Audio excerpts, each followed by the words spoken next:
Welcome to the Deep Dive. Today, we're really plunging into something fascinating, something that could genuinely change how you approach your next bow hunt. Yeah, absolutely. We're talking arrow penetration. Exactly. And specifically, we're going to unpack, a really landmark study by Dr. Ed Ashby. This is from his 2008 study update, part 2. Essential reading for serious bow hunters. Our goal here, our mission, if you like, is to pull out those crucial bits of knowledge, the nuggets, that can help you optimize your arrow setup. Doesn't matter if you've been doing this for decades or you're just starting out. And it really challenges some common thinking, doesn't it? It really does. We're going to tackle that assumption that, a heavier bow automatically equals better penetration. Get ready for some aha moments, I think. Definitely. What if you could get incredible penetration, even with a lighter draw weight bow? Maybe even sometimes better than setups for much heavier bows. Well, that's what's so exciting about digging into Ashby's work. He wasn't just theorizing, this is rigorous data-driven stuff. He used real-world impact data, testing on heavy bone, specifically Asian buffalo ribs. It's brutal testing. Wow. And understanding these details, it really moves you beyond just looking at the poundage sticker on your bow. It empowers you to make smarter, more effective choices for your actual hunting setup. Okay, so let's dive in. Let's set the scene. Yeah. Ashby kicks this off with a really interesting comparison, right? Graph 5 in the study. He takes a 40-pound recurve bow drawn to 27 inches, important detail, and he sets it up with what he calls penetration-enhanced, above-threshold EOC arrows. Which sounds complicated, but basically means arrows built for punching through things, high front of center or FOC, Right. more weight up front. Right, and then he puts those up against commonly used arrow shot from much heavier bows, a 70-pound longbow and an 82-pound longbow, also at 27 inches draw. A huge difference in bow weight. Huge. Yeah. And these 40-pound recurve arrows were pretty specific builds, weren't they? They were. One was 723 grains with almost 26 per C, FOC 25.7% to be exact. The other was 691 grains, slightly lighter, but even higher FOC at 26.2%. Heavy arrows, very front heavy. Okay, and for the heavier bows, what were the commonly used arrows like? He grouped them. There was an all single blades group, so just broadheads with one main cutting edge. Okay. And then a specific group using the same broadhead across the board for comparison, the 190 grain grizzly, a classic single bevel. Gotcha. And he controlled things pretty carefully too, right? Oh yeah, very meticulous. All arrows were 800 grains or less. None that broke apart on impact were counted. All broadside shots hitting the back of the shoulder area, same distance every time. Really trying to isolate the arrow's performance. Okay, so the results. What did Graph 5 actually show? This is where it starts getting wild, I think. It really is. Right. What stood out immediately was just how well those 40-pound recurve arrows did. I mean, considering the bow weight difference, it's staggering. Hey, what are we talking? Well, get this. Those 40-pound EOC arrows, on average, actually penetrated more than the 70-pound bow's all single blades group. More. Not just close, but more. Yeah, by about 2.2% and 3.9% on average.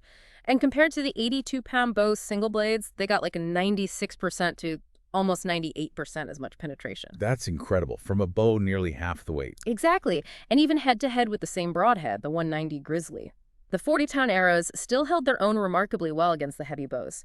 They achieved about 88-89% of the 70-pounders penetration and 75-77% of the 82-pounders penetration, specifically on those tough heavy bone hits. So Ashby's point was? His point, and it's a powerful one, is that just looking at draw weight tells you very little about the penetration you can actually expect in the field. It's a fallacy, as he puts it. And critically, those 40-pound arrows. Ah, yes, the kicker. 100% bone breaching rate. Every single one of those optimized arrows punched through the entrance rib. Every single one. Okay, that's already turning things upside down. But it doesn't stop there, does it? The picture changes even more when Ashby broadens the comparison for the heavy bows. Right. This is graph 6. He then included all fixed blade broadheads for the 70 and 82-pound bows. So not just single blades anymore, bringing in the multi-blades that a lot of hunters use. Exactly. He did exclude mechanicals notes. They really drag down the average penetration, which, like you said, is a whole other conversation maybe for another time. But this all fixed blades group gives a more realistic picture of common setups. And what happened when those multi-blades got factored in for the heavier bows? Well, connecting this to the bigger picture, their average penetration took a noticeable hit. How much of a hit? The 70-pound bows average dropped by 8.6%, and the 82-pound bows by 9.8% compared to just their single blade results. Why such a drop? Well, Ashby explains it highlights the real difficulty multi-blade broadheads have on heavy bone. And think about this. Those multi-blades only made up about 10.5% of the shots in this all broadheads group. So a small percentage had a big negative impact on the average. A very big impact, which tells you something about their performance on bone. Okay, so how did the 40-pound recurve stack up against this group, the all broadheads from the heavy bows? This is where the 40-pounder really, flexed its muscles. Those EFOC arrows showed a distinct penetration advantage now. Advantage, so they went from slightly better, almost equal, to clearly better. Clearly better. Against the 70-pound all broadheads group, the 40-pound arrows averaged 11.8% and 13.7% more penetration. Against the 82-pound group, they were up 6.5% and 8.4%. So the gap widened significantly when typical multi-blades were included for the heavy bows. Hugely. And remember that 100% bone breaching rate for the 40-pounder. Still perfect. Still perfect. Now contrast that with the heavy bows all broadheads group. A shocking 47.1%, nearly half of the multi-blade broadheads failed to penetrate even the entrance side rib. 47%. Yeah. That's almost unbelievable. And even 10.9% of the single blades from those heavy bows failed to breach the entrance rib in that all broadheads group. Wow. So nearly half your multi-blade shots potentially stopping on the first rib on a tough impact? That's sobering stuff for anyone choosing gear. Definitely makes you look hard at your broadhead choice, doesn't it? It absolutely does. Okay, but Ashby pushed it even further, right? He didn't just stop at EFOC. He tested ultra EFOC arrows from that same 40-pound recurve. Yes. This is where it gets, frankly, astonishing. He used a 620-grain arrow, but pushed the FOC way up to 31.9%. Super front-loaded. And what happened with those, specifically the ones that did manage to break through the bone? Okay, graphs 7 and 8 cover this. The average penetration for the 6 Ultra EFOC arrows from the 40-pound bow that did breach the bone, well, it didn't just match the heavier bows. It exceeded every single group from the 70 and 82-pound bows. Every single one, including the single blades and the grizzly-only groups. Every single one. Let me give you some numbers because they're pretty wild. Compared to the 82-pound bow shooting the 190 grizzly, these 40-pound Ultra EFOC arrows got 12% more penetration. Compared to the 82-pounders all single blades, they were up 42.4% more penetration. 42%? Yeah. Against the 70-pound bow single blades, over 51% more penetration.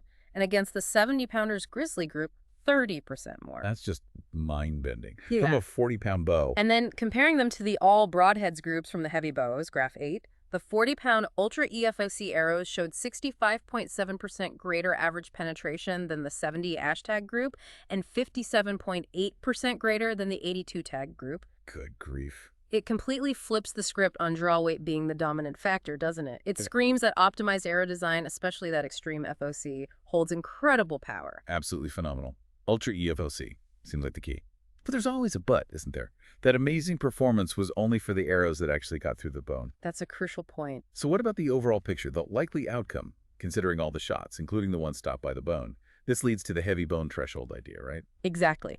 Ashby brings this up in graph 9. It's about looking at the average for all shots fired, which seems fairer, but he points out it's actually skewed towards the heavier bows because of this threshold concept. Explain the heavy bone threshold. What is that exactly? Think of it as a minimum requirement, like a barrier to entry for reliably breaking heavy bone.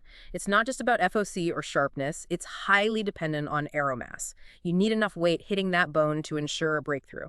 Ashby pegs this threshold around 650 grains for this type of impact. Okay, 650 grains. So how does that skew the comparison? Well, look at the arrows used. For the 70 and 82-pound bows, over 82%, the vast majority of their arrows were above that 650 grain threshold. They had the mass advantage. They had the opportunity to penetrate after breaking the bone. Makes sense. And the 40-pound Ultra EFOC arrows? Every single one, 100% of them were below that 650 grain threshold. They were 620 grains. So they were fighting uphill against that mass requirement from the start. So they had a built-in disadvantage for achieving that initial bone breach compared to most of the heavier bow arrows. A significant disadvantage. Yeah. Yet, and this is the truly stunning part, Go on. despite that handicap, the overall average penetration for all 12 shots of those below threshold, 40-pound Ultra EFOC arrows, including the 6 that got stopped cold by the entrance rib, that average still beat every single heavier bow grouping. No way. Except for one. The 82-pound bow's all single blade group And that group only outperformed the 40-pound average by a tiny 3.5%. Let me get this straight. Half the 40-pound shots resulted in zero penetration past the first rib because they were underweight for the threshold. Yeah. And the overall average still matched or beat almost everything from bows twice as heavy. Precisely. Think about that. It just begs the question, as Ashby notes, what would the results have looked like if those 40-pound Ultra EOC arrows had also been above this 650-grain threshold? Yeah, one can only imagine. It probably would have blown everything else completely out of the water. That's the mic drop moment right there, isn't it? It really is. It fundamentally challenges how we think about bow hunting performance. So, let's bring it back to the listener. What does this all mean for you listening right now, whether you're new to bow hunting or you've been at it for years? Well, I think the core lesson is crystal clear. Which is? Draw weight isn't everything. It's not even the most important thing when it comes to getting deep, bone-breaking penetration. The focus really shifts to the arrow. Absolutely. This research is just one of the clearest examples you'll find of the massive gains in penetration you can get by really dialing in your arrow's design, specifically FOC, and overall mass, getting both right. And that's fantastic news for certain hunters, right? It's incredibly good news, especially if you shoot a lighter draw weight bow, maybe due to age, injury, or preference, or if you're tackling really big, heavy boned game. Why specifically? Because it shows you have options. You can build an arrow setup for your lighter bow that offers penetration potential equal to or even better than someone shooting a much heavier bow, if that person is just using a standard, less optimized arrow. So it levels the playing field, potentially? Or even tilts it in your favor if you optimize correctly and they don't. It really pushes all of us, regardless of the bow we shoot, to think critically about the arrow system, not just the bow. What an absolutely fantastic deep dive. Yeah. Seriously eye-opening stuff from Dr. Ashby. It just hammers home that optimizing the arrow FOC, mass, broadhead style is paramount. It really does. So for everyone listening, maybe take another look at your quiver, reevaluate your setup with these insights.